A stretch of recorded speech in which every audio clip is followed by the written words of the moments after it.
ეს არის მეხუთე წიგნი ქართული ფეხბურთის საუკუნის.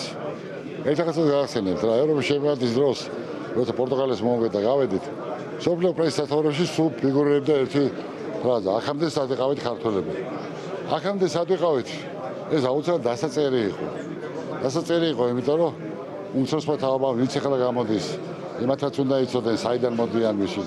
როგორი იყო ქართული ფეხბურთის სათქმელია ეს ყველაფერი და აი 4 წელი წინა მეგონა რომ მხოლოდ ის ქართული ფეხბურთის საუკუნე შემოვიფარგლებოდით, ანუ როგორ შემოვიდა ფეხბურთი საქართველოში და შემდეგ უკვე მილენიუმზე მოვედით.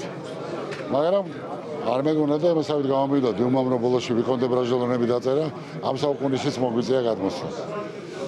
ამის ხასიათი თავიდან არ ქონდა, მაგრამ ევროპის ჩემპიონატის მერე გამოვიდა რომ ორ ნაწილად გამოვა ეს წიგნი. ეხლა დღეს ერთია და მეორე ეხილავს გადაფხულზე. ეს წიგნები არის პრაქტიკულად ქართული ფეხბურთის ისტორია, მწარეც და ტკბილიც და სპორტული ჟურნალისტთა ასოციაცია სპორტის სამინისტროს მხარდაჭერით მომავალში ცხადია აქტიურად იქნება ჩართული მსგავსი პროექტების განხორციელებაში და ერთიც მინდა ვთქვა, ისეთი ჩატე წიგნია ხელში ჭერისას, მაგრამ ეს ტომი კონკრეტულად ძალიან რთული ძიმე წასაკითხია, ისეთ პერიოდს ეხება რა.